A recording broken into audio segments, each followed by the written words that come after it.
The Time Machine by H.G. Wells, with Robert Glenister and William Gaunt. This is the BBC Home Service, and now reshaping man's heritage, biology in the service of man. Tonight, in the first in a new series of broadcasts, the eminent writer H.G. Wells asks the British people to continue to look ahead with hope, even in these darkest of times. I don't ask you to prepare for a new world, because I realize that a new world is here now.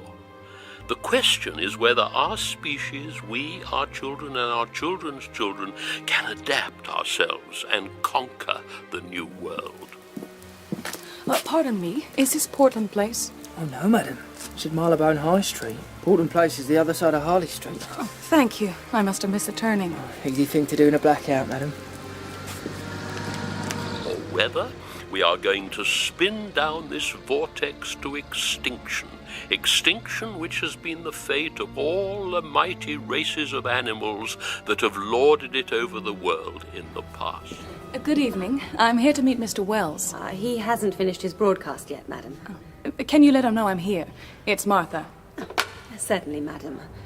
What briefly is this new world, this new state of affairs that confronts mankind? There is no choice before mankind. There's someone called Martha waiting for him downstairs, sir. One of his young ladies, eh? Yes, sir. He's nearly finished. There's a cab waiting for him. Scrapping of our inheritance of hates and aggressions that began less than 1,000 generations ago, when wars began. We have to nerve ourselves for that. There is no other way for us. Playing the prophet again, H.G. This war is driving me to despair. But even with one foot in the grave, I still feel I have to kick out at everything. I would expect no less of you. Hello, the terrace, sir. Yes, number 13, please. Now, Martha, we'll have dinner, and then I'm afraid you'll have to come up on the roof with me. I'm fire watching tonight. It's the middle of winter, H.G. We'll wrap up warm. It's a clear night. That's not good. Bomber's moon. Indeed. Folks back home have no idea, you know, how bad it is. Oh, then it's your job to let them know. Most people prefer to float half-hidden, even from themselves, in a rich, warm, buoyant, juicy mass of familiar make-believe. And you've spent 50 years trying to pull the plug on that. And tonight, my dear Martha, I look out on London and wonder whether any of it has made any difference at all. Perhaps What? Perhaps I should have shocked them with more truth. H.G., you prided yourself on that. With my very first success, my time machine, I allowed myself to be persuaded not to make the ending of humanity too shocking for my readers. But everyone knew that was a fantasy. Was it? Perhaps that young fellow that I was back in the 80s really did know a time traveler. What are you saying, H.G.? The hard-nosed journalist scents a story. I fear this one will be too fantastic for your taste, my dear. Try me. It was during my student days at the Normal School of Science in Kensington. There was a fellow who used to come and sit in on some of the lectures. According to Huxley, he had been a brilliant student, but his researches took him into areas that the college authorities considered too arcane to support. I was an impressionable young fellow and open to new ideas, and so it was that one evening I found myself at a gathering at his home in Richmond, where he talked to us about the possibility of travelling through time. He showed us a model of a mechanism that he had made to travel through time, and before our very eyes he made it disappear. Yes, I recall this from the story. But I failed to mention that it was my finger that pressed the lever that sent this mechanism into the future. And then, I suppose, he revealed to you that he had a full-size version that he was about to complete? Indeed. one in which he meant to journey on his own account. I fear that the docks may be in for a pounding tonight. And did you believe him? I think none of us quite believed him. At any rate, the following week I returned to his house in Richmond. Oh, now, it's Mr. Wells, isn't it? Yes, Mrs. Watching. There are another two gentlemen waiting in the dining room, but I'm afraid the master of the house is detained. Is he not at home? He's been in his laboratory all day, told me not to disturb him on any account. But, well, you see, Mr. Wells, I've prepared mutton, and he don't like his meat overcooked. In here, sir.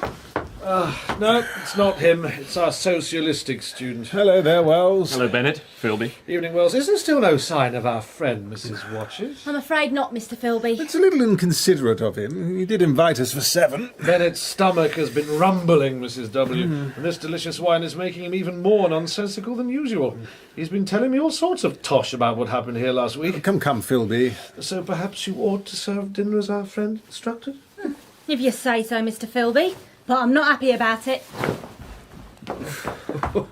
Oh dear. He'll be for it when he does get here. Where can he have got to? Perhaps he's time-travelling. Dinner was served, and in the course of it I had to explain my remark to Philby, who had not been present at the disappearance of the model mechanism the previous Thursday. It was scarcely larger than a mantel clock, and very delicately made. What was it made of? There was ivory in it, and some sort of transparent crystalline substance. And you really want me to believe that it disappeared in front of your eyes? Oh, this mutton is delicious. It suddenly swung round and became indistinct, became ghost-like for a second, and yes, then it was gone. Well, he's a damn clever fellow. Obviously some sort of sleight of hand. Yes, that's what I thought. I was at the fair at Hampstead last month, and there was an illusionist there who cut a young girl absolutely... Well, he is at last. Good heavens, man, what's the matter? Wine. Here. Well, what on earth have you been up to? Don't let me disturb you, I'm all right. Would you mind? Of course. Oh, that's good. I'm going to wash and dress, and then I'll come down and explain things. I'll be all right in a minute. Did you see his feet? No shoes. They were bleeding. Well, you won't be catching me travelling into the future. They don't even seem to have clothes brushes there. Philby heaped ridicule on the whole thing, and the dinner was resumed. There was a man in Philadelphia at the end of the last century. He claimed to have experienced time travel when electrocuted. Victor Tesla. Was he the inspiration for the story, H.G.? Perhaps. Or perhaps it happened in Richmond to my friend. When the time traveller came back, he was dressed in ordinary evening clothes. I'm sorry to have kept you waiting, gentlemen. Where's my mutton? What a treat it is to stick a fork into meat again. Over a week without meat takes its toll. Mrs. Watchett had you on a diet? We had that excellent pork only last Thursday. Have you been time-travelling, friend? Wells has told me all about your disappearing machine. How did you do it? I assure you, I was in my laboratory at 4 this afternoon, and since then I've lived 8 days. But I want something to eat. I won't say a word until I get some peptone into my arteries. Eat, my friend, eat. More wine? The rest of the dinner was uncomfortable. Sudden questions kept on rising to my lips. But at last he pushed his plate away, and he led us next door to the smoking room. It's over 50 years ago, but I can still see his white, sincere face in the bright circle of the little lamp. We, his hearers, were in shadow, for the candles had not yet been lighted. I was expecting to finish the machine yesterday, but at the last moment I discovered that one of the nickel bars was exactly 1 inch too short. So it was not until this morning at 10 o'clock that the first of all time machines began its career. Listen, friend, you're holding on to those matches as if they were the crown jewels. How about passing them on so I can light this thing? I'm sorry. Here. I should tell you that I took another of my inventions with me. A little box strapped to my chest which contains a zinc disc coated with beeswax and benzene. A needle sensitive to the vibrations of sound waves scratches a record of those sounds onto the disc, which can afterwards be transmitted in the manner of a phonograph. I intended to use it to record my thoughts and impressions, and to bring back the sounds and voices of the future. We can listen to them. Well, I have yet to process the discs, so tonight you will have to be satisfied with my own verbal account. I suppose a suicide who holds a pistol to his skull feels much the same wonder at what will come next as I felt as I took the starting lever in one hand and the stopping one in the other, pressed the one and then the other almost immediately. Looking round, I saw the laboratory exactly as before. Had anything happened? Then I noted the clock. A moment before, it had stood at 10:03. Now, it was nearly 3:30. God gracious. I drew a breath, set my teeth, gripped the starting lever with both hands and went off with a thud. The laboratory got hazy and went dark. Mrs. Watchett came in and walked without appearing to see me towards the garden door. She seemed to shoot across the room like a rocket. I pressed the lever to its extreme position.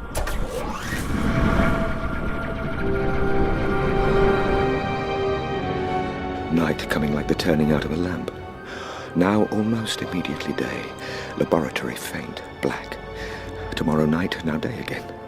Night and day faster and faster, like the flapping of a black wing. The hands on the dials that register my speed are racing round faster and faster. Laboratory falling away, sun hopping swiftly across the sky. Laboratory destroyed, hurts the eyes. Faster now, hands on the dials a blur. 50,000 years, 60,000 years. Just one continuous grey. Sky, wonderful deep blue. Sun like streak of fire across it. Moon, a fainter band fluctuating. Landscape, misty, vague.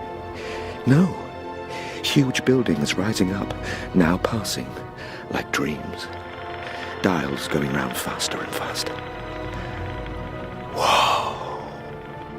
Great and splendid architecture now, massive. But now, everything green again.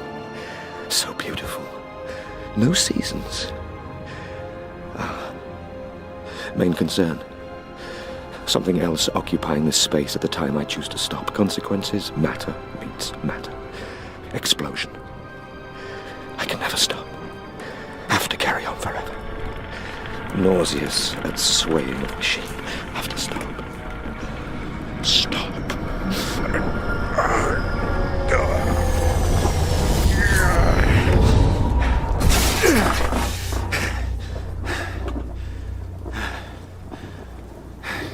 Machine has fallen over. We'll record impressions. I'm lying on the ground. Grassy turf, some sort of lawn perhaps. I hope this device is still recording me. Inclement weather. Fine hospitality to a man who has travelled innumerable years to see you. Rhododendron bushes. I'm getting soaked. Some sort of colossal statue carved in white stone, visible through the hailstones. Storm abating. Statue. Sphinx with outspread wings. White marble, massive pedestal. Bronze, perhaps, thick with verdigris. What are you, eh? Sightless eyes watching me. I can now discern other vast shapes. Huge buildings, parapets, columns. Curious sense of my own temerity. What if man has become inhuman, cruel, unsympathetic? What might I seem to them? An old-world savage. A foul creature to be slain. I have to leave here. Come on. I'm endeavouring to set time machine upright again.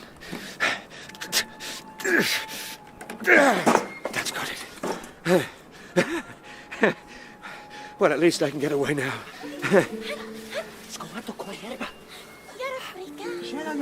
Hello? People approaching through the bushes.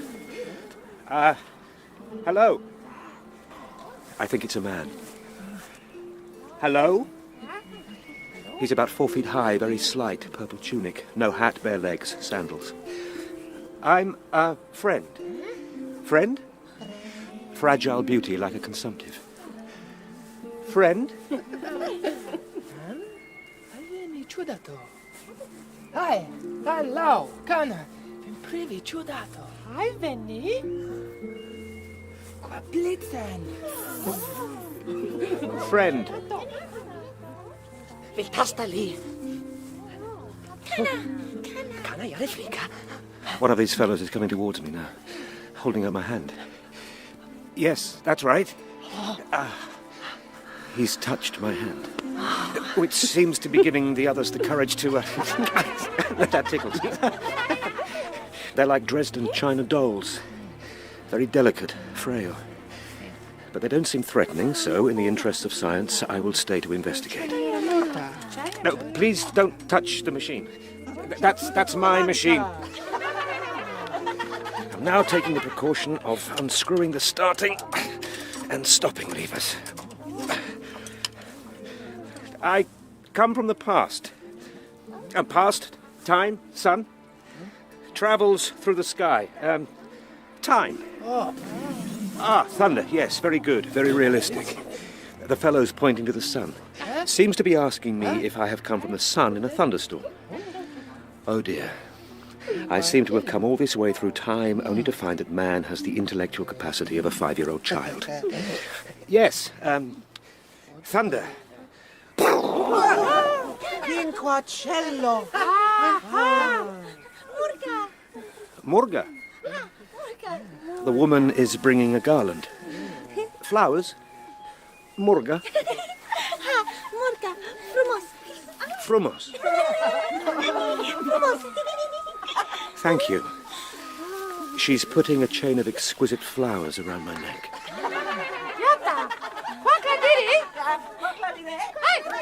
I'm coming. They seem to want to take me into the building. Sitting here with you now in front of this fire, it seems almost a dream. Yeah. Seen through a haze of cigar smoke. They led me through a huge, richly carved arch. I fancied I saw suggestions of old Phoenician decorations. The doorway opened into a great hall, which was strangely dilapidated. The stained glass windows were broken in many places, and the curtains were thick with dust. Oh, you should have taken Mrs. Watchett with you. She wouldn't have tolerated such desultory housekeeping. I was drawn to one of the innumerable tables upon which were heaped fruits, which, with the exception of a kind of hypertrophied raspberry and orange, I was unable to recognize. These people of the future were strict vegetarians, and while I was with them, I had to be frugivorous also. Now, that would have been testing. So, as soon as my appetite was a little checked, I determined to make a resolute attempt to learn the speech of these new men of mine. And this? Frumos. Yes, it's lovely, but what is it? Vilkotoste mir. Mir. Frumos. Mir. Ha! No, don't go away. I want to learn. You teach me. This, it's like an orange in my world. Portocola. Ah, portocola. Mergo. No, please don't go. I want to learn. My little hosts seem so childlike. And a queer thing I discovered about them was their lack of interest. I went out through the portal into the sunlit world again. They would come to me with eager cries of astonishment. But like children, they would soon stop examining me and wander away after some other toy, which allowed me freedom to record my observations into my machine. The scene was lit by the warm glow of the setting sun. The big building I had left was situated on the slope of a broad river valley, but the Thames had shifted perhaps a mile from its present position. Extraordinary. I wanted to get a wider view of the planet of that time, and so I resolved to mount the summit of a crest, perhaps a mile and a half away. Was it the hill here at Richmond? A distant descendant of that hill, my friend. If the dials on my machine were to be believed, I had fetched up in the year 802,701. Oh, good Lord. Day 1. Everything is in a state of ruinous splendor. I've just come across a great heap of granite bound together with aluminium, some sort of vast labyrinth of precipitous walls, evidently the derelict remains of some vast structure. Here and there among the greenery, there are other palace-like buildings. I realized then that there were no small houses to be seen. Apparently the single house, and even the household, had vanished. It's communism. And on the heels of that came another thought.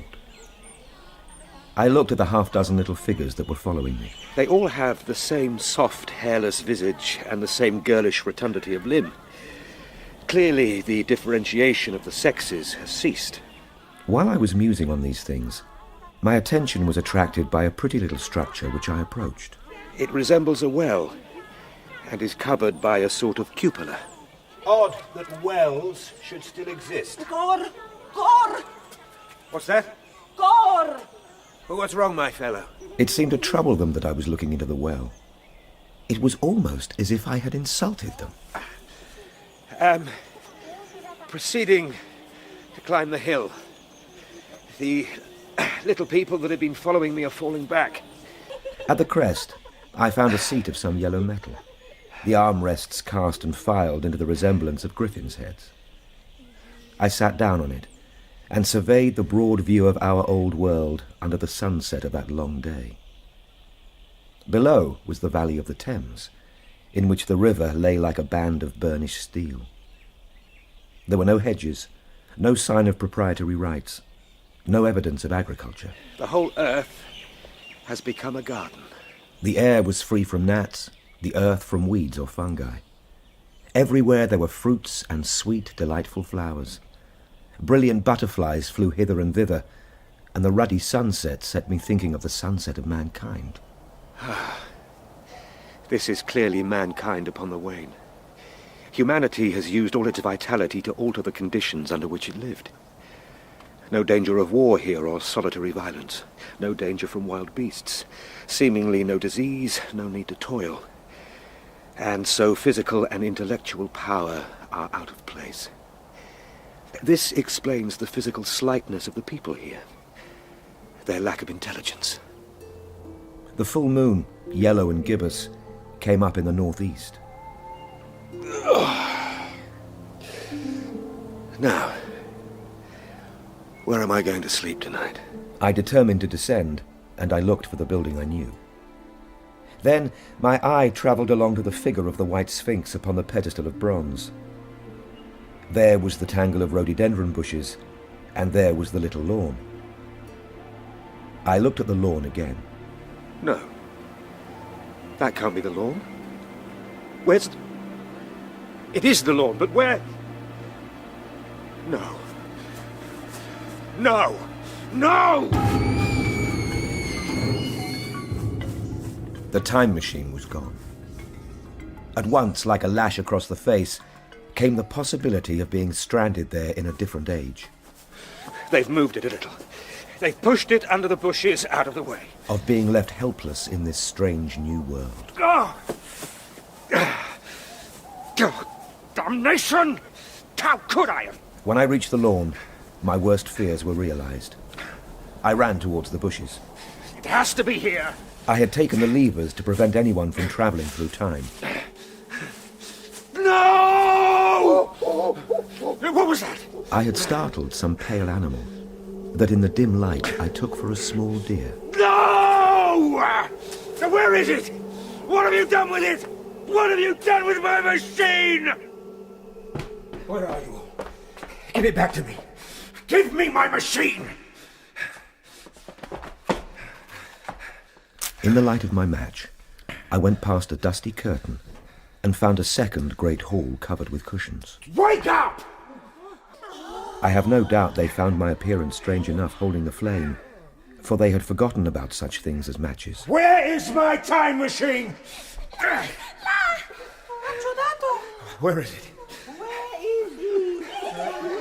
Where's my machine?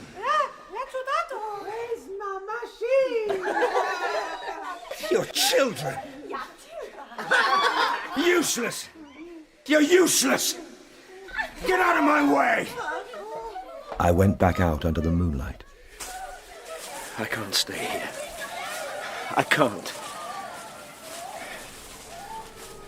I have a memory of horrible fatigue as the long night of despair wore away, of groping among moonlit ruins and touching strange creatures in the black shadows. At last, I lay on the ground near the Sphinx. I had nothing left but misery. And then I slept. I sat up in the freshness of morning, trying to remember how I had got there. But with the plain and reasonable daylight, I could look my circumstances fairly in the face. My frenzy last night was folly. I must learn the way of the people. Probably the machine has only been taken away. We'll make careful examination of the ground about the little lawn. Ah, Giudato. Hi. Machine. Where? Qua? Magie, quoi? I had the hardest task in the world to keep my hands off their pretty laughing faces. However, the turf gave better counsel.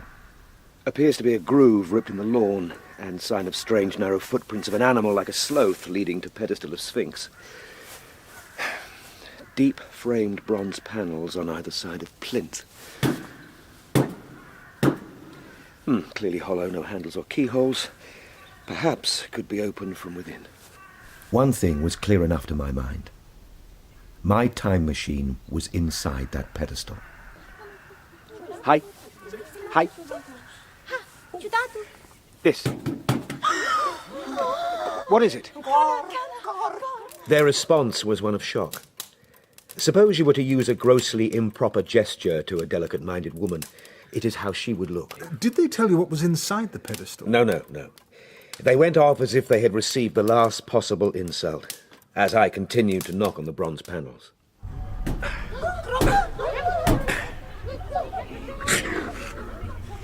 Who's in there? Hi! I got a big stone from the river and hammered, but nothing came of it. The delicate little people stood in crowds on the slopes looking furtively at me. Finally, I gave up. I realized that I would have to adopt a different strategy. If I was to regain my machine, I must face this world, learn their ways, learn the language. And maybe then I could find out who had taken the machine and why. All those years working to come here, and now all this anxiety to get away. What a trap I've made for myself. Day 2. Have to find a way into the pedestal and have decided to be patient. I will learn the language whilst at the same time pursuing my explorations of this world. The little people seem to have got over their shock at my behavior. I began to make what progress I could in the language, which was excessively simple, and started to investigate the function of the circular wells. Rimmed with bronze, protected by cupola from the rain.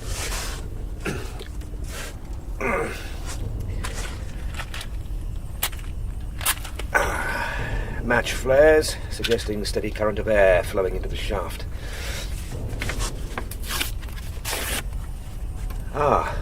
Piece of paper sucked down swiftly out of sight. Extensive system of subterranean ventilation, perhaps linked to sanitary apparatus of these people. Most likely. Gentlemen, I am forgetting my role as host. Your glasses are empty. Here. Thank you. I do continue, old fellow. You're spinning a great yarn. Yes, tell us more about these wells. Did you discover their function? Sewage system, no doubt. One thing that puzzled me was that aged and infirm among these people were there none. I could see no signs of crematoria or anything suggestive of tombs. Perhaps they'd eradicated death in your future. Neither could I find machinery or appliances of any kind. Yet these people were clothed in pleasant fabrics that must at times need renewal. There were no shops, no workshops, no sign of importations. They spent all their time in eating, playing, bathing in the river, and making love in a half-playful fashion. Somewhere we'd all like to visit then, eh, Wells? Indeed. On the morning of my third day, I was awakened at about dawn. I had been restless, dreaming most disagreeably that I was drowned, and that sea anemones were feeling over my face with their soft palps.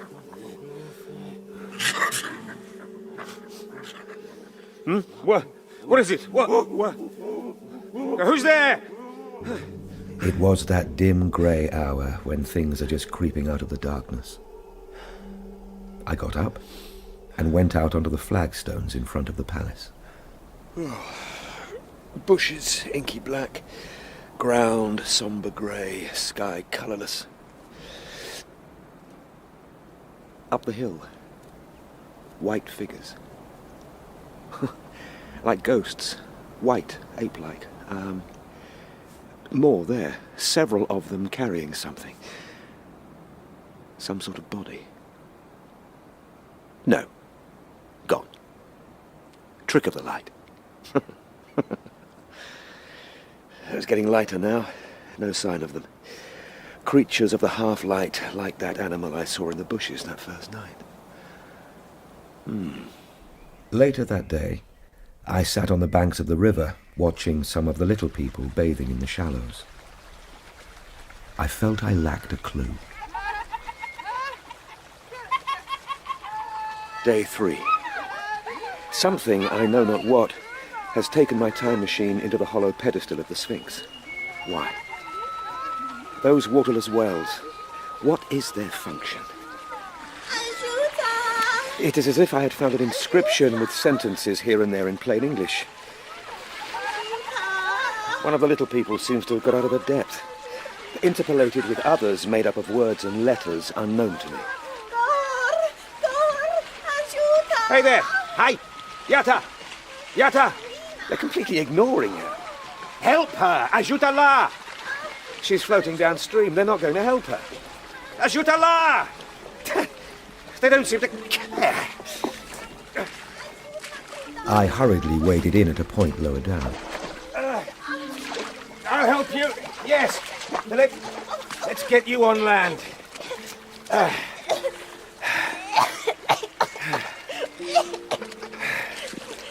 There. Oh, a penny blow. It hurts. Your foot. I am cramped. Let me. Yata.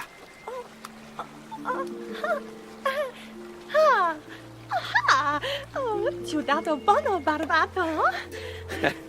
I'm a good man, am I? I have to get my clothes. I had got such a low estimate of her kind that I did not expect gratitude from her, and I spent the rest of the morning exploring the surrounding country. However, on my return, I met my little woman. Ciudato! Ciudato! Oh, hello. Bona taga. Bona mi taga. Morga quali? Flowers for me. Morga for me. For me. No, not for you. For me. Ha! For me. Ha! Ha! Frumos. Frumos. Malta danka. Ha. Vilbusali. Oh. Busa. Kiss. Malta danka. Very possibly I had been feeling desolate. I suppose I was missing human companionship. At any rate, I did my best to display my appreciation of the gift. Marufa wina. Wina. Ha. Lovely name. Frumos. Oh, Ciudato Barbato Frumos. Me? No. Wina Frumos. Wina is beautiful. Beautiful. Yes. Beautiful. Oh. Ciudato beautiful. She was exactly like a child, and tried to follow me when I went out exploring again. Ciudato! Stepta! Stepta! But the problems of the world had to be mastered. I had not come into the future to carry on a miniature flirtation.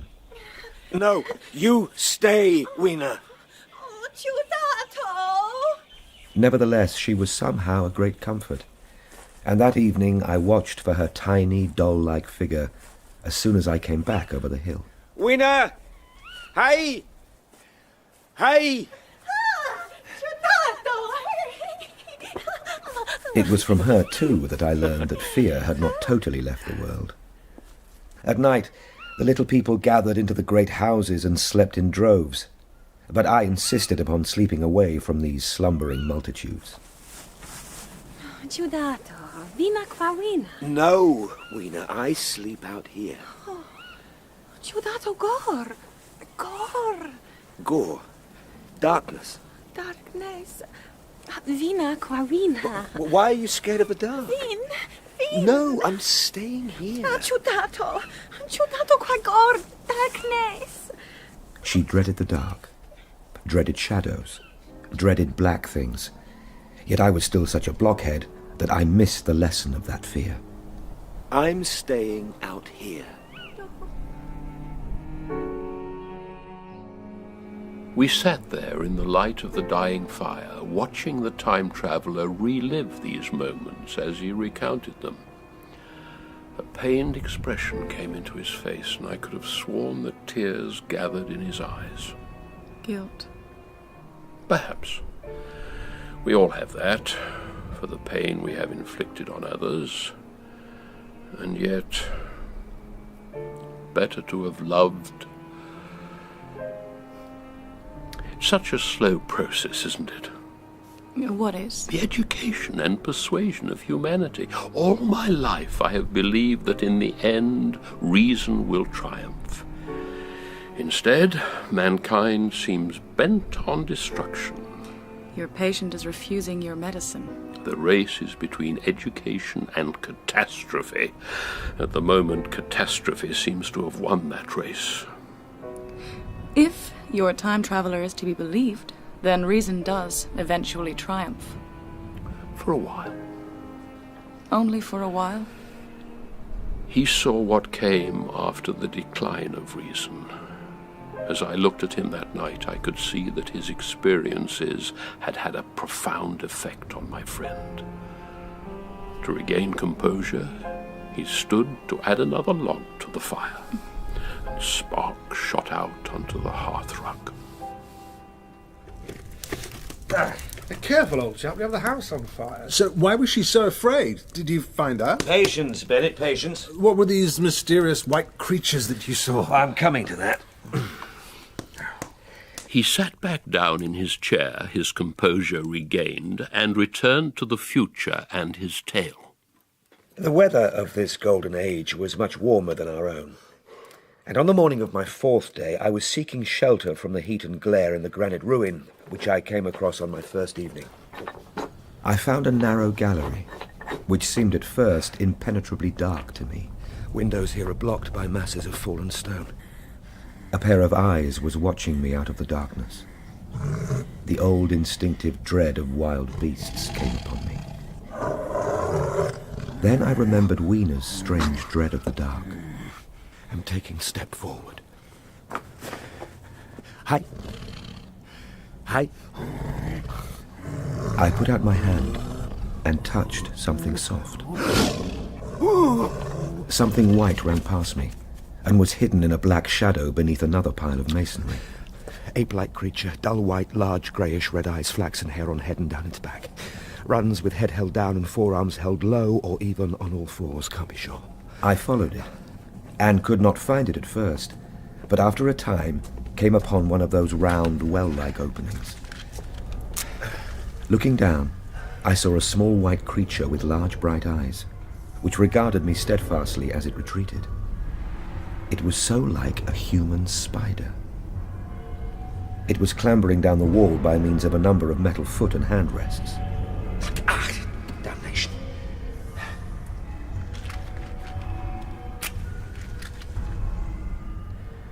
It's gone. Disappeared. I do not know how long I sat peering down that well. Ciucana, aici. Oh, Cana! Aici era Gore! Ciudato. Hai, Gore. I know it's dark down there. What is the creature that lives down there? Gore! Ciudato! Gore! What is it that lives in the gore? Come back! Gradually, the truth dawned on me. The Eloi, as they called themselves, were not our sole descendants. This bleached, obscene, nocturnal thing was also our heir. You mean these things were human? Yes. Man had not remained one species, but had differentiated into two distinct animals. The social difference between the capitalist and the labourer in our time is key to the whole thing. This is beginning to sound very much like the sort of propaganda that our friend Wells here spouts. Consider how our present circumstances point that way. There is a tendency to utilise underground space for the less ornamental purposes of civilization. You mean such as the Metropolitan Railway here in London? Electric railways, subways, underground workrooms and restaurants. Evidently, this tendency had increased till industry had gradually gone deeper and deeper into ever larger underground factories. You show great talents as a creator of fiction, my friend. Is it so incredible? Of course it is, Wells. Even now, does not an East End worker live in such artificial conditions as to be practically cut off from the natural surface of the earth? Oh, don't let him start on Considerable portions of the surface of the land are being closed to the poor, which creates a widening gulf between them and the rich. At present, the exchange between class and class through intermarriage retards the dividing of our species. But if this widening of the gulf continues, is it so fantastic to imagine a time when a split occurred? That's it, Wells. Those are the conclusions towards which I fumbled as I sat there at the edge of that well. In the end, above ground must exist the one species pursuing pleasure and comfort and beauty. The haves, and below ground the have-nots. The workers getting continually adapted to the conditions of their labour. The future world you're painting for us seems merely to be confirming for Wells all his prejudices. It is the most plausible explanation. But the balanced civilization that resulted must have long since passed its zenith and was now far fallen into decay.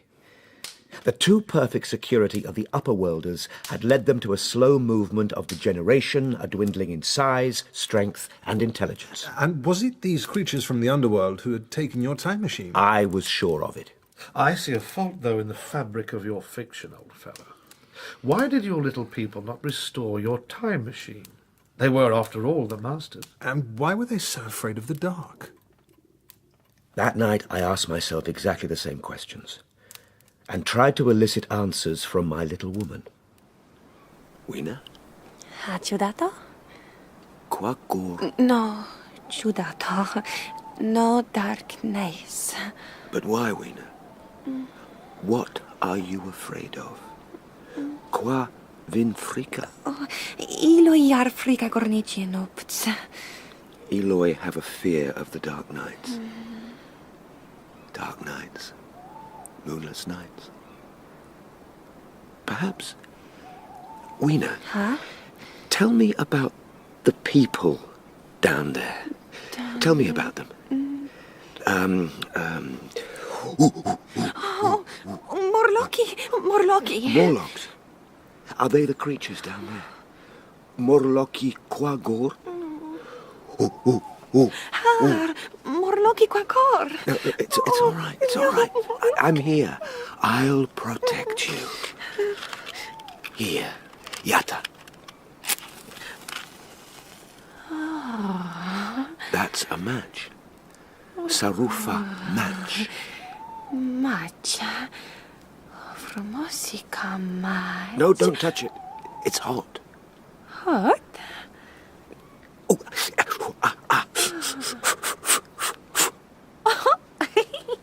Oh, cacciudato, yara risiba. I'm funny, am I? Yoi risiba. Match formosa. Yareka orba. Yes. The flame is like the sun. Galben orbayar. Trai per Eloi habospar. Yata. I know this tune. Let me switch on my machine. There. Sing it. La Lanka. Oh, Galben, galben o'r bai. Yellow, yellow is the sun. Trai per Eloi carabos bai. Shine on the Eloi so we can enjoy ourselves. Galben, galben, galben, ya. Yellow, yellow it is. Orba galben Eloi pai. The yellow sun gives the Eloi joy. Frumos. Judato kunosh. Judato knows this tune. Oh, ciudato la lanca. I can't sing. Huh? Galben, Galben, galben, ha, orbaya, ha, trai per Eloi carabos paria. Galben, galben, orbaya, ha, ciudato, trai per Eloi carabos par. Galben, galben, galben, yar. It was to be 2 days before I followed up on what I had discovered. I felt a peculiar shrinking from those pallid bodies. They were the half-bleached colour of worms and filthily cold to the touch. Day 5. Have been exploring in the direction of 19th century Banstead. In the distance, I observed a vast green structure, larger than the largest ruins that I have seen hitherto. The facade had a bluish-green tint of a certain kind of Chinese porcelain. I have resolved to return there tomorrow. Yes, Weena. I'm home. Ciudato home. Home qua Wiener. Yes. Home with Weena. The next morning, I perceived clearly that my curiosity regarding the palace of green porcelain was a piece of self-deception, to enable me to shirk by another day an experience I dreaded.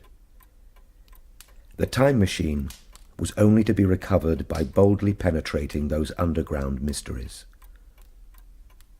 So I started out in the early morning towards a well near the ruins of granite and aluminium. Weena followed me as usual, blissfully unaware of my plan.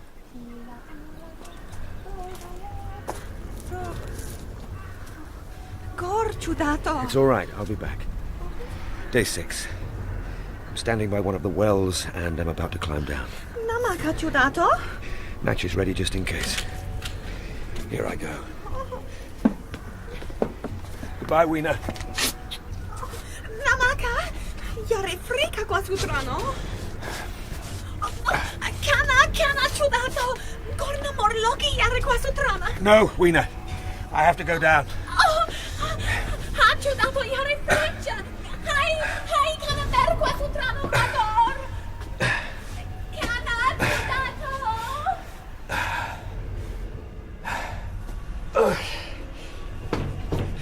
Tiring work. Legs and arms tiring. Must continue. There's a small tunnel to my right. I'll try to hold myself in.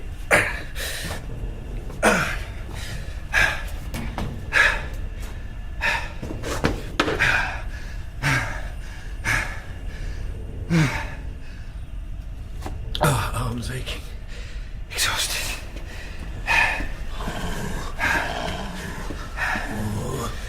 Let go! Get off! A soft hand had touched my face. 3 stooping white creatures were hastily retreating before the light. Their eyes were abnormally large and sensitive, and I had no doubt that they could see me in the darkness. Kana Yarifrika.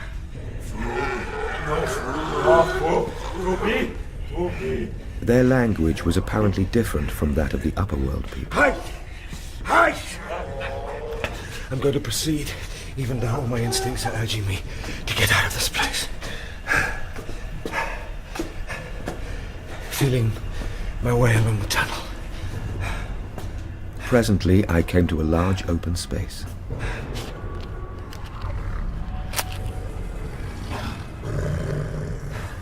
I'm in a vast arched cavern.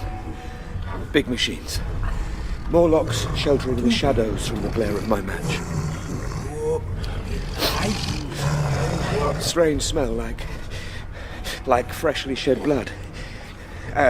Can make out a table made of white metal laid with some sort of meal. Meat. They eat meat.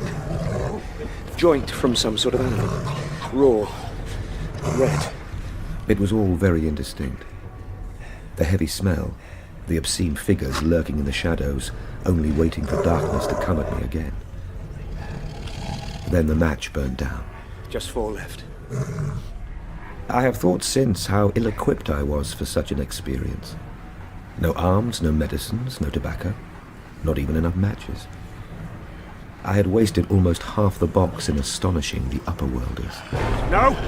Leave me! Leave me! Leave me!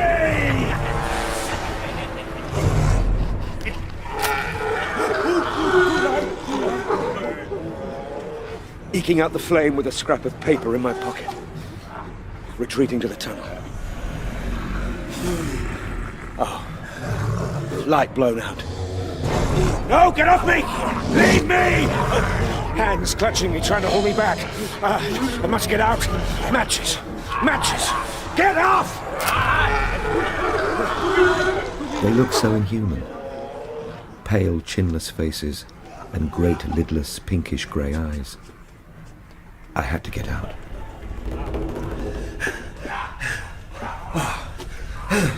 I found tunnel.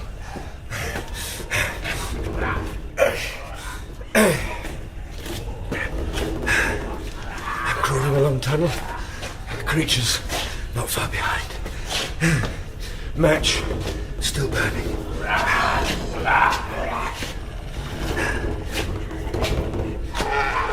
Oh, match gone out.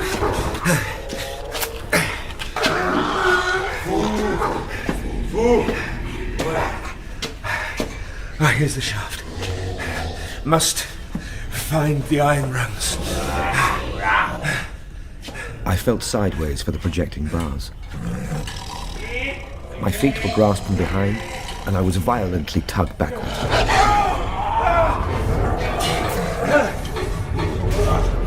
Match gone out. My last one. I've hung a bar. Pulling myself in the shaft. You're down there. Watching. There's one following. Little wretch. Nearly had my boot. Her head swimming. Mustn't fall. Just a few more yards. Feeling faint.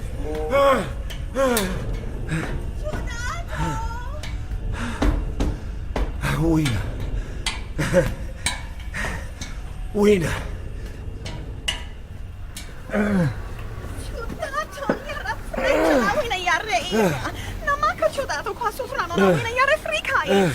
It's all right. I'm home. Home. Home.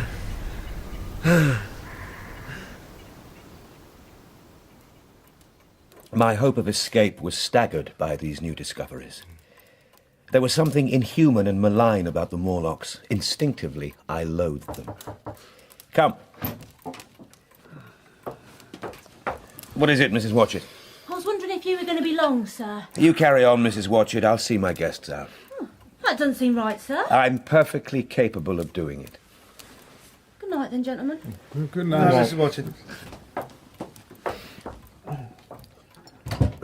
I felt like a beast in a trap, whose enemy would come upon him soon. And that enemy was these Morlocks. The enemy was the darkness of the new moon.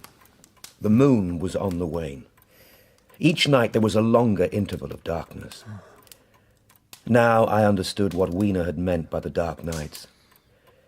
I wondered what foul villainy the Morlocks might do under the new moon. But why would the Eloi fear them if they were the master race? They might once have been the favoured aristocracy, and the Morlocks their mechanical servants.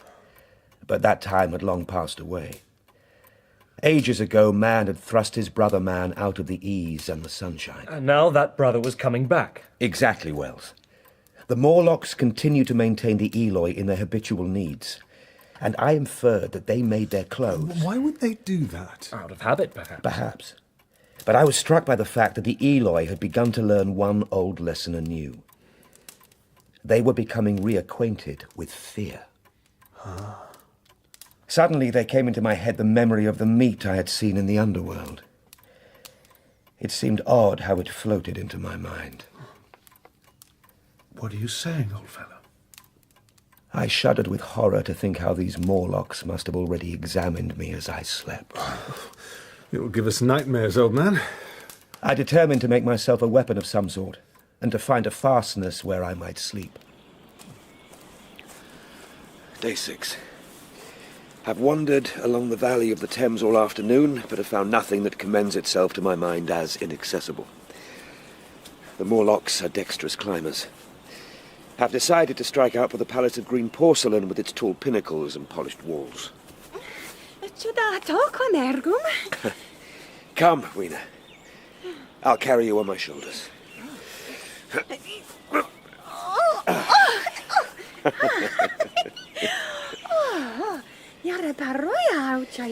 Will you like it up there? Now,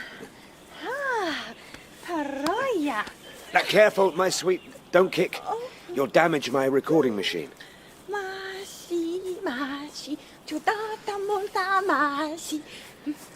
Going up the hills to the southwest. The heel of one of my shoes is loose, and a nail is working its way through the sole, which is making me lame. I estimate the distance to the palace to be about 7 or 8 miles. That's right, 8 miles. After a time, Weena desired me to let her down and ran along by the side of me, occasionally darting off to pick flowers to stick in my pockets.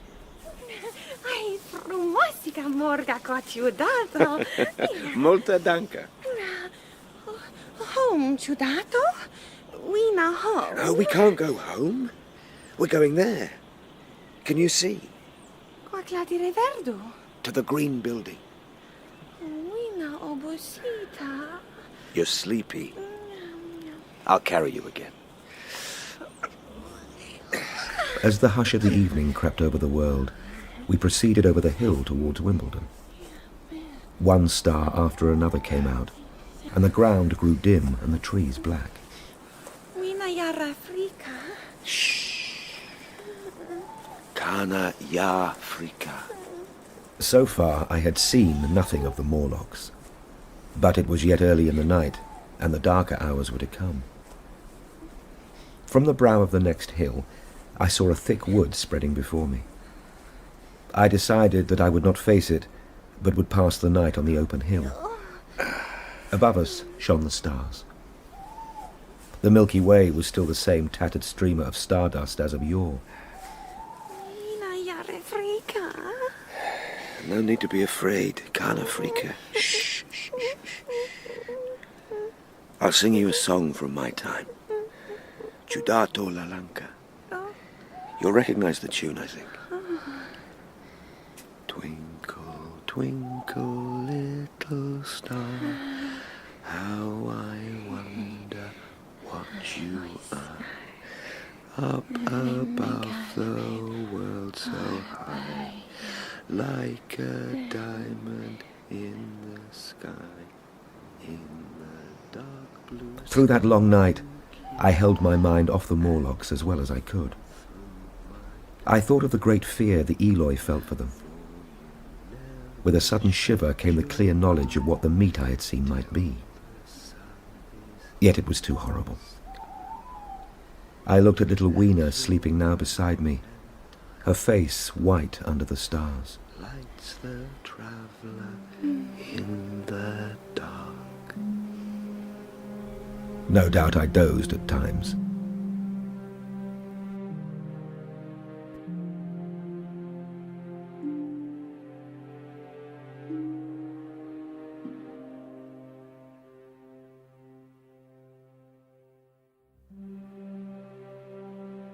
Dawn came at last, and no Morlocks had approached us. I stood up. Ow! My foot was swollen at the ankle and painful under the heel. So I sat down again, took off my shoes, and flung them away. Day 7. Unable to escape the realization that came to me last night about the meat that I saw. Clearly, at some time in the long ago, the Morlocks' food ran short. The Eloi are fatted cattle which the Morlocks preserve and prey upon. Ciudata. Buna Morgana. Ah, Wiener. Buna Morgana. Fuama, Ciudato. Fuama. Yes, let's find some breakfast. I had very vague ideas as to the course I should pursue. I should secure some safe place of refuge and make myself arms of metal or stone, then procure fire so that I should have the weapon of a torch in my hand. Then I had to break open the doors of bronze in the plinth of the Sphinx. Weena I had resolved to bring with me into our own time. Good grief, man, what would you have done with her if you'd got her here? She would have been a latter-day Pocahontas. Yes, you're right. She would have been an object of curiosity merely to be studied and ridiculed. I was not thinking clearly. But did you ever take a vacation and imagine all manner of changes that you would institute in your life on your return?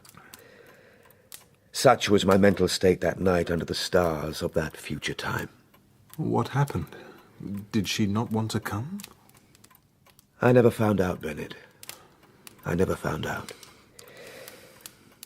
We set out for the Palace of Green Porcelain, and I made no mention to her of my plans. It's noon, day 7. The Palace of Green Porcelain is deserted and falling into ruin. Vin, Ciudato? I'm coming. Doors open and broken. Long gallery lit by many side windows. Reminiscent of a museum. Tiled floor thick with dust, leaking roof. Oh, this is interesting. Skeleton standing in the centre of the hall. Lower part of a huge animal. Skull and upper bones lying on ground beside it. Museum hypothesis confirmed, I should say. Moving to wall now. Sloping shelves.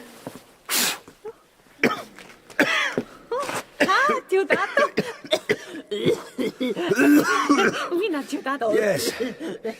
Not shelves, display cases.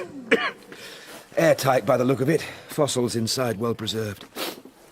Some sort of latter-day South Kensington. Some of the cases have been removed. By our underground friends, I should say. Very silent. Museum. Falanka. You say it. Museum. Museum. I went down a very ruinous aisle, parallel to the first hall I had entered. Apparently this section was devoted to natural history, but everything has long passed out of recognition. Shriveled vestiges of stuffed animals. Then we came to a gallery of colossal proportions, but singularly ill-lit. The floor ran down at a slight angle from the end in which I had entered, and white globes hung from the ceiling, which suggested that originally the place had been artificially lit. Machines. This is more like it. Greatly corroded, but some still fairly complete. There's one down here. It's a bit dark, but it seems to have been some sort of lifting device. Oh, Weena, you scared me. It is indeed dark here. Hadn't noticed how steeply the floor slopes so that the gallery is partially underground. There is only a narrow line of daylight at the top of the windows, as in a basement. Corna Morlocchi, Ciudato! Canafrica, come, Weena. I still had no weapon, no refuge, and no means of making a fire. Step. From one of the machines, there projected a lever, not unlike those in a signal box. Weena. Canafrica. There. That should be sufficient for any Morlock skull we might encounter. Hey! You want to feel this on your heads? Come, Wiener. Going out of that gallery, we ascended a broad staircase. We came to what may have once been a gallery of technical chemistry. I went eagerly to every unbroken case.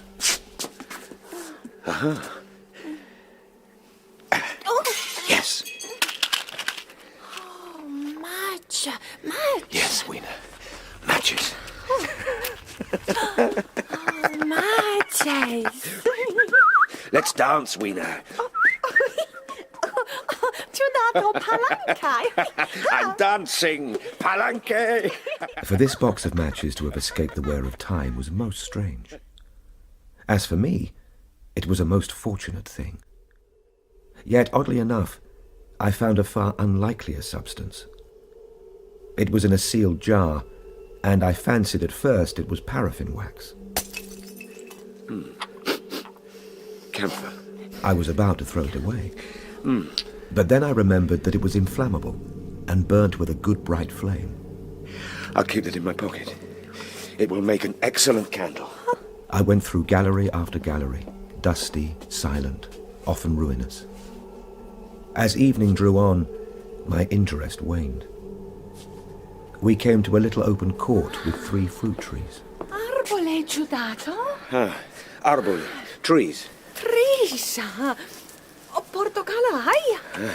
Frumos. Oh, frumosita portocala.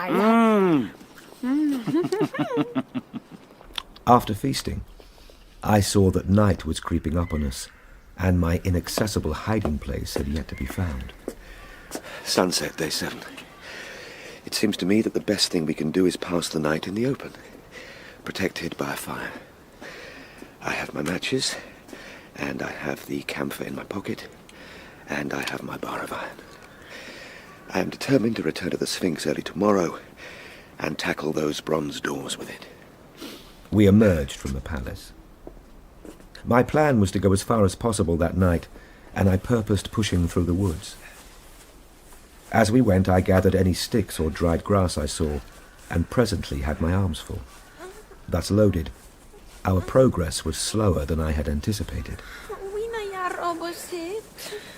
We're tired. We have reached the wood and are looking into the darkness before us. I know it's dark, but we have to carry on. Mergum, come on.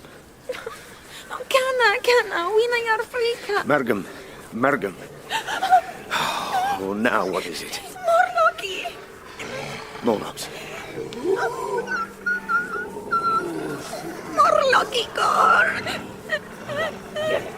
There are 3 of them crouching in the bushes behind us. There's no need to be afraid. Canafrica. I have matches. Matches? The forest can only be rather less than a mile across. If we can get across it to the bare hillside, then I believe we will be safe. With the matches and camphor, I will contrive to keep our path illuminated. Although, if I am to have my hands free to flourish the light, I will have to abandon the firewood I have gathered. As I put it down, it came into my head to use it to amaze our friends behind. Match. Yes, match. And with the match, we light our firewood, so... Oh, frumos. No, Weena, keep back. Kana, hot. Hot? Ha, hot. Come, Mergum. Ka orba. Yes, it's like the sun. Now, come on. Mergum. Oh, kana. Ha. Kana.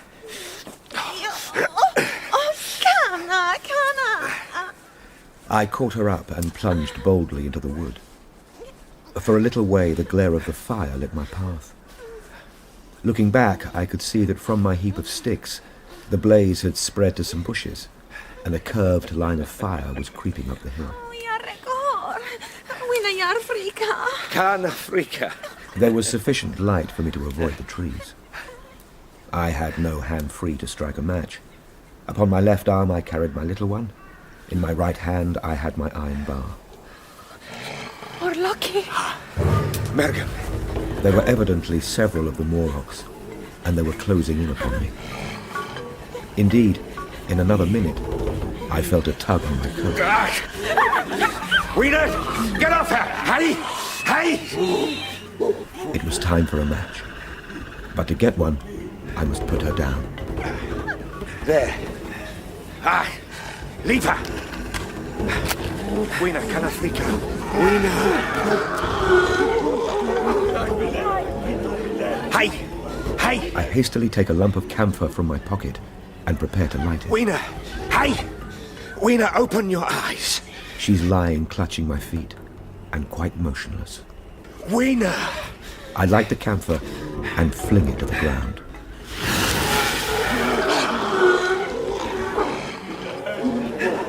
Come on, Merrigan. Now, I'm here. Come on. Now, which way? In manoeuvring with my matches and Wiener, I had turned myself several times, and now I had not the faintest idea in what direction lay my path. I determined to build a fire and encamp where we were. As my first lump of camphor waned, I put Wiener upon a turfy bowl and began collecting sticks and leaves. The camphor flickered and went out. Hey! Hey! Two white forms that had been approaching Wiener dashed hastily away. One was so blinded by the light that he came straight for me. I felt his bones grind under the blow of my fist. I lit another piece of camphor and went on gathering my bonfire, dragging down branches. Very soon I had a choking, smoky fire of green wood and dry sticks, and could economize with my camphor. Then I turned to where Wiener lay beside my iron mace. Wiener, I'm sorry. I shouldn't have brought you here. Ciudado is stupid. Freccia Ciudado. No, Ciudado frumos. Beautiful. I'm sorry, Wiener.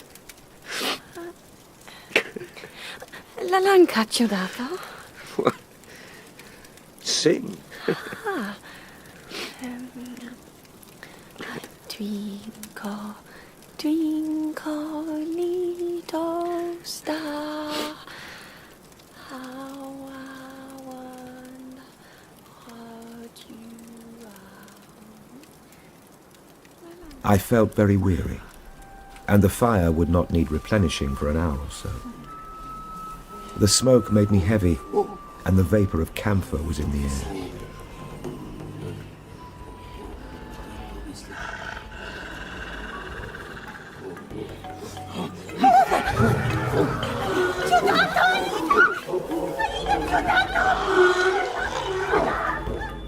I seemed to just nod and open my eyes.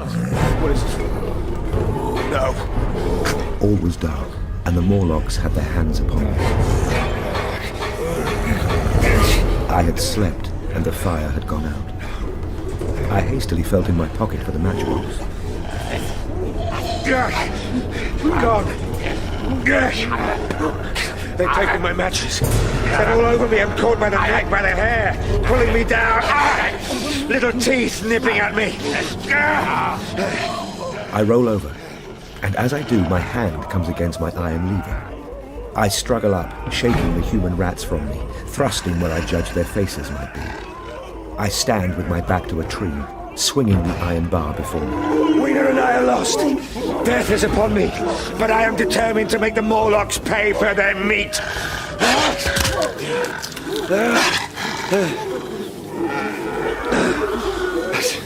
Scared them off for the moment. I can see 3 battered Morlocks at my feet. There seems to be some sort of light. The Morlocks are running from something, a smell of burning wood. Red sparks drifting across a gap of starlight. Stepping out from behind my tree, I see the flames of the burning forest. My first fire is coming after me. Wiener! Wiener! She is gone. So with my iron bar still gripped, I follow in the Morlock's path. At last I emerge upon a small open space. A Morlock blunders past me and goes on straight into the fire. The whole space is as bright as day. In the center is a hillock. Some 30 or 40 Morlocks are gathered on a hillside fenced in by flames, dazzled by light and heat, blundering hither and thither. They keep running towards me. They don't seem to see me at all. With this realization, I struck out at them no more. Weena! Weena! She was gone. At last I sat down on the summit of the hillock and watched this strange, incredible company. Blind things, groping to and fro. The glare of the fire beats on them. Smoke trailing across the sky, and through it shine 2 stars as though they belonged to another universe. Weena.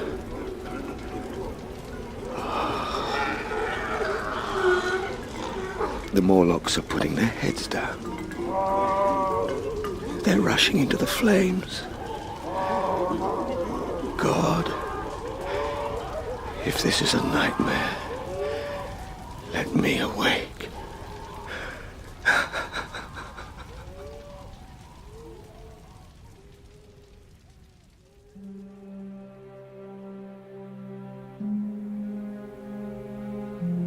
At last came the white light of day. There was no trace of her. Weena. It was plain that they had left her poor little body in the forest. She had escaped the awful fate to which she seemed destined. Day 8. Have tied some grass about my feet. Can now make out the palace of green porcelain, so have got my bearings for the White Sphinx. Am limping across smoking ashes towards the hiding place of my time machine. I felt immense wretchedness for the horrible death of little Weena. Now, in this familiar room, it is like the sorrow of a dream. But that morning it left me absolutely lonely again. Terribly alone. I began to think of this house of mine, of this fireside, of you, my friends, and with such thoughts came a longing that was pain. Top up the fellow's glass. Poor Weena. Look what I found when I changed my jacket. Here. What sort of flowers are they? Flowers from the future, apparently. Not unlike very large white mallows. It's all that I have of her. Morga, is that right? Indeed, yes. Frumosica Morga. But did you get your time machine back? Clearly he did. Well, yes, but how? About 8 or 9 in the morning, I walked up to the same seat of yellow metal from which I had viewed the world upon the evening of my arrival.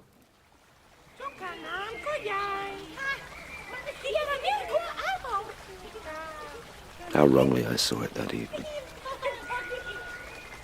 It's the same beautiful scene, the same abundant foliage, the same splendid palaces and magnificent ruins, the same silver river running between its fertile banks, the same beautiful people in their pretty clothes. They are bathing in exactly the place where I saved Weena. And like blots upon the landscape rise the cupolas above the wells that lead to the underworld. I understood now what all the beauty of the upper world people concealed. Very pleasant is their day. As pleasant as the day of the cattle in the field. Like cattle, they know of no enemies and provide against no needs.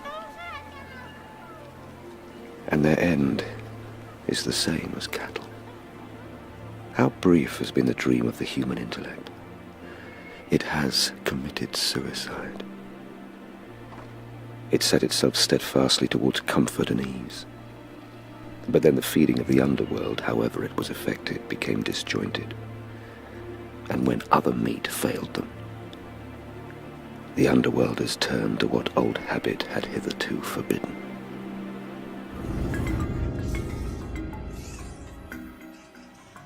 After the fatigues, excitements, and terrors of the past days, this seat and the tranquil view and the warm sunlight were very pleasant, in spite of my grief. Spreading myself out upon the turf, I had a long and refreshing sleep. I awoke a little before sunsetting.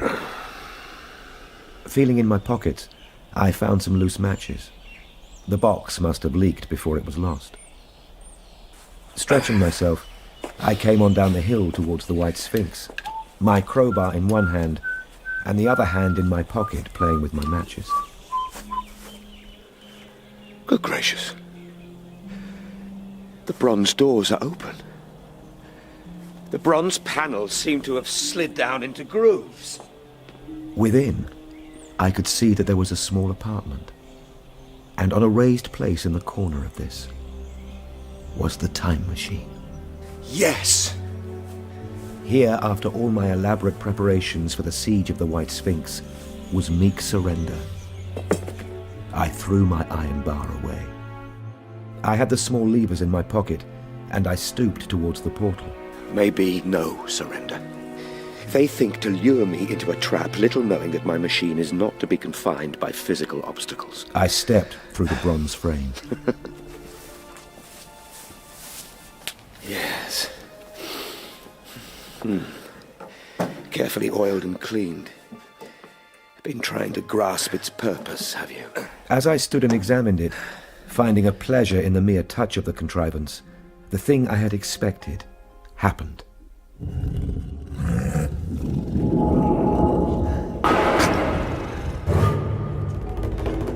The bronze panels slid out of the ground, and darkness descended.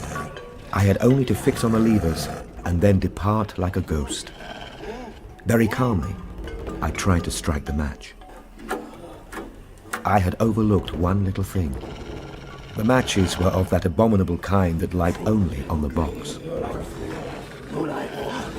Damnation! Oh, get off! I made a sweeping blow in the dark at them with the levers and began to scramble onto the saddle of the machine.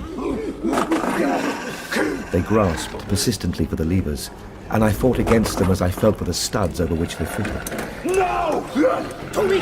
One, they almost got away from me. As it slipped from my hand, I had to butt in the dark with my head to recover it. It was a nearer thing than the fight in the forest, but at last the lever was fixed and pulled over. Now!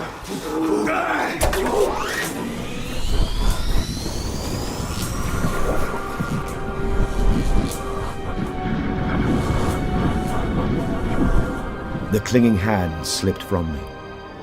The darkness presently fell from my eyes. I found myself in the same grey light and tumult I have already described. Hands spinning backwards on the dials. Dim shadows of houses passing, changing. Slackening speed now.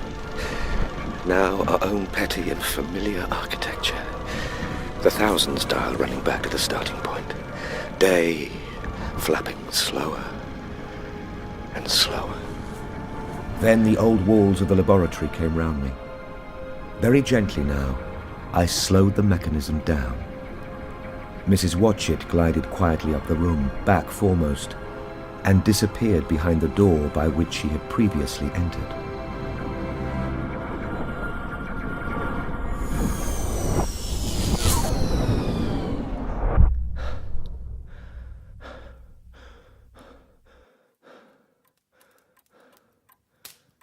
Just before that, I seemed to see you, Wells. Me? Just for a moment.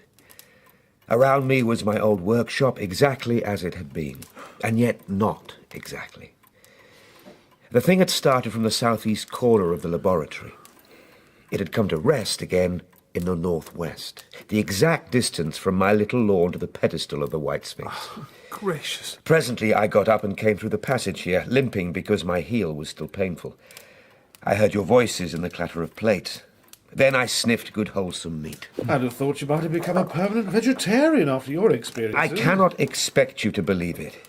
Take it as a lie or a prophecy. Where are the matches? Here.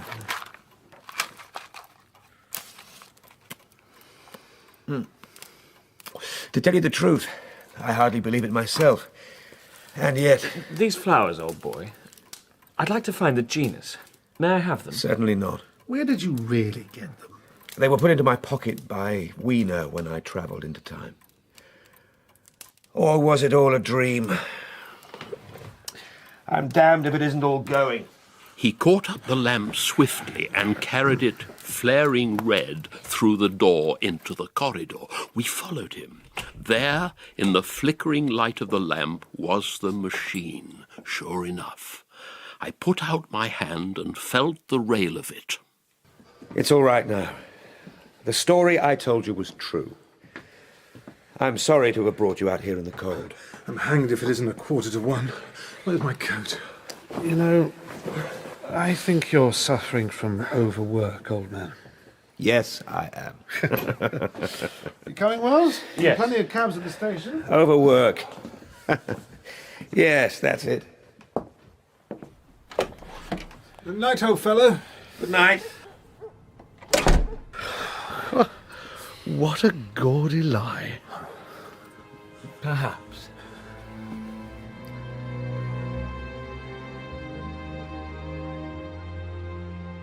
And so we went out towards the station at Richmond to find our cab. Quite a story. You're humouring me, I know, my dear. You think I've finally succumbed to senility. Not at all. You know, I still haven't told you the strangest and most shocking part of the story. You mean the ending that you were persuaded to abandon? That too, yes. I'm listening. Still hoping to get copy from this? Maybe. The cold is getting to my old bones now. I suggest we go down into the warm. Let's hope the Luftwaffe will leave us in peace tonight. Come, mind your step.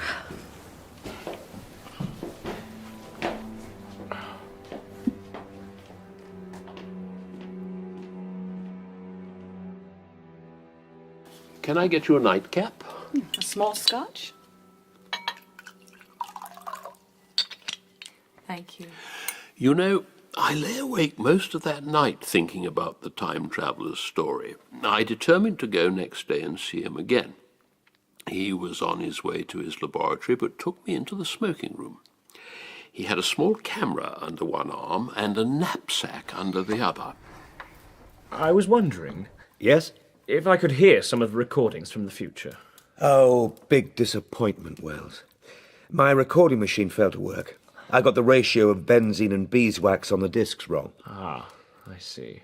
But I think I've managed to correct that problem. Now, I need to get on. I'm frightfully busy. Did you really travel through time? If you stop to lunch, I'll prove it. Specimens and all. It will only take half an hour. I consented to wait, and he went down the corridor. I heard the door of the laboratory slam. I seated myself in a chair and took up a daily paper. What was he going to do before lunchtime? After a while, I was reminded by an advertisement that I had promised to meet my publisher for lunch. I got up and went down the corridor and took hold of the handle.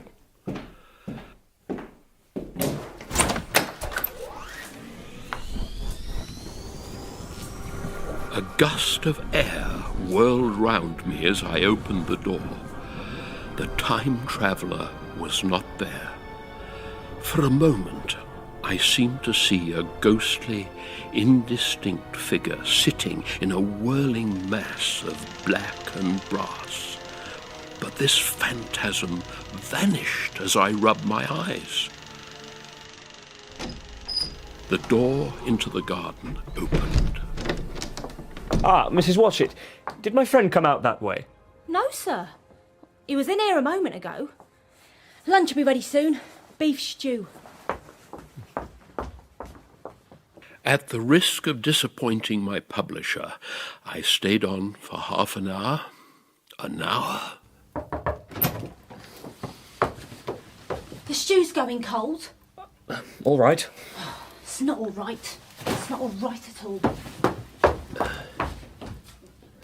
I was about to give up my vigil when I felt a slight breath of wind and something glowed on the desk in front of the window. I recognized the outline of the little prototype machine that our friend had shown us just over a week before, the one that my finger had sent on its travels. It gradually became more distinct, glimmering brass and ivory, and then materialized fully. H.G., this wasn't in your original tale. No, well, you see, I would have had to provide the proof that my story was true if I had written that down. Proof? Yes. What the hell is that? Tied to the saddle of the prototype was a disc wrapped in a note. On this paper, he had written instructions for the processing of the disc and the whereabouts of the machine on which it could be played. This primitive phonograph, which I found in the cupboard indicated by the note. I spent some time processing the disc, and later that afternoon I was ready to let it play. And you want me to believe that this disc is going to bring back the sounds of the future? Wouldn't you like to know what the future holds, Martha? Especially now when our race seems on the brink of self-destruction. I'm not sure. Listen.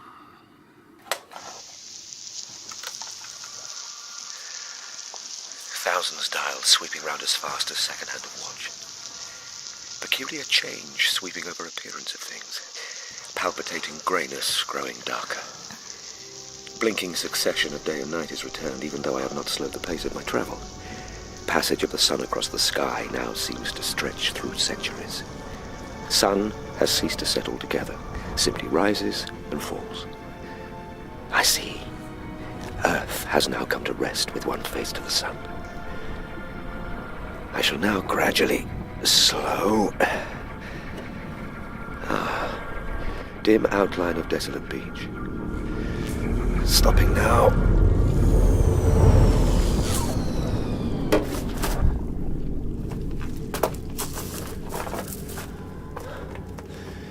Reddish rocks and green vegetation like moss or lichen. Plants that grow in perpetual twilight. No breakers, no waves. Breathing very fast. Air rarefied, I presume. Little animals hopping on the lichen. Seem to be some sort of herbivores. Descendants of our rabbits, perhaps. Huge white thing like a butterfly circling in the sky. Reddish rock near me moving. Some sort of crab-like animal. Large as a table. Big claws swaying, long antennae. Abominable sense of desolation hanging over the world. These herbivores look like they might be quite nutritious, and they seem to have little fear of me. There's one just nearby. Maybe a source of food if I don't manage to return to my own time. Carefully picking up a rock.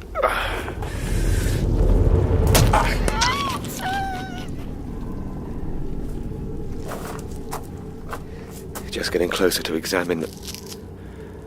My God. It's not a rabbit. It's humanoid. A tiny little human. Can this be? Is this the descendant of the Eloi? Something tickling my cheek. And another on my neck, thread-like thing. Another monster crab standing just behind me. Claws descending on me. Must get up.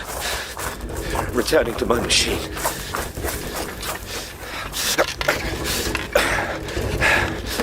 In the saddle now. The little thing that I killed is being ingested by the giant crab. The cycle of life keeps turning, even in these last days of the planet.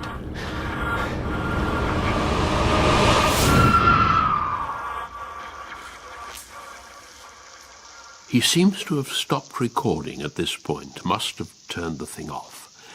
Starts again in a moment. No wonder your publisher wasn't keen on that.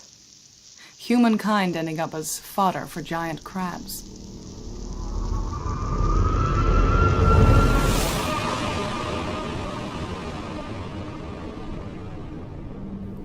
I've travelled 30 million years into future. Crawling crabs disappeared. Beach now lifeless, bitter cold. Rare white flakes eddying down. Nothing moving in earth or sky or sea. Just green slime and silence. All sounds of man, the bleating of sheep, cries of birds, hum of insects, all gone. Black object crawling out of the sea. No, my imagination. Darkness falling. Some sort of eclipse. Yes. Black object the size of football moving up the beach. Must leave here. Must find Weena. Must...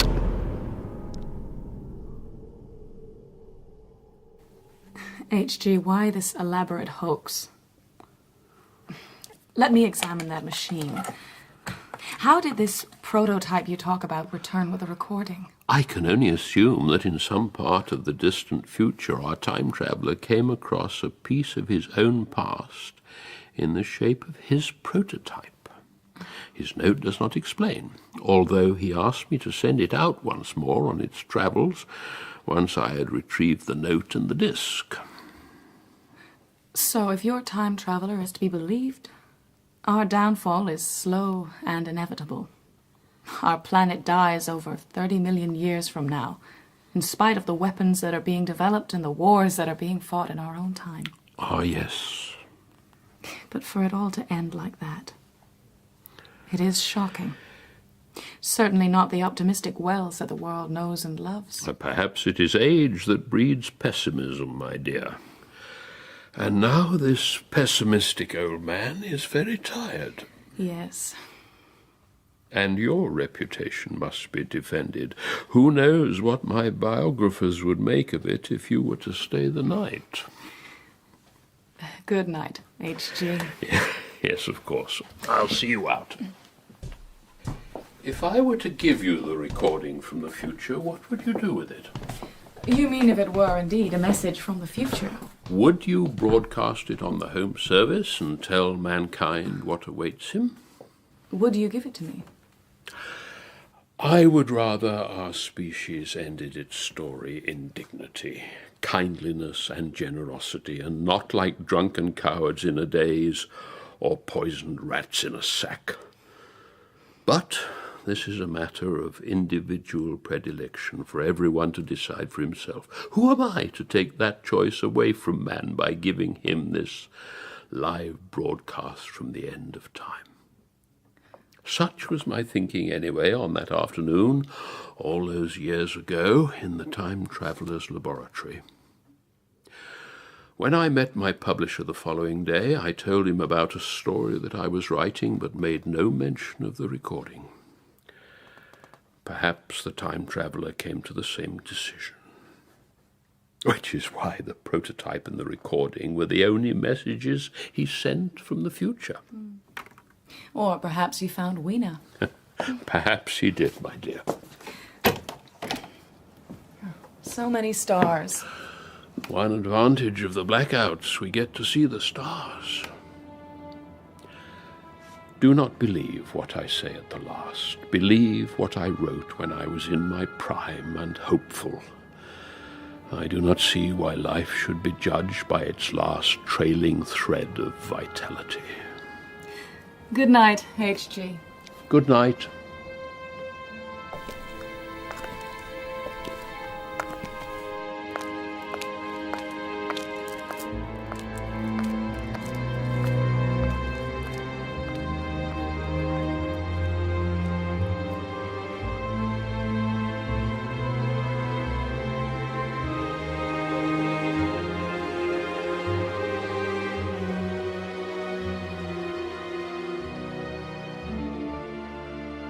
In The Time Machine by H.G. Wells, the time traveller was played by Robert Glenister, and H.G. Wells by William Gaunt.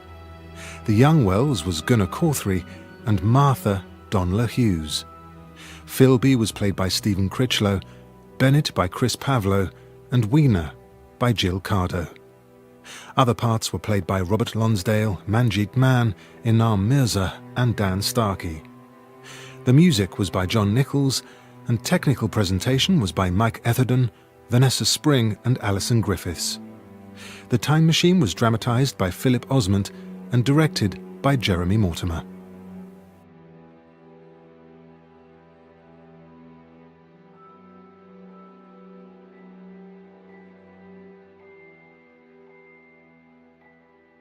The Time Machine is published by BBC Audiobooks.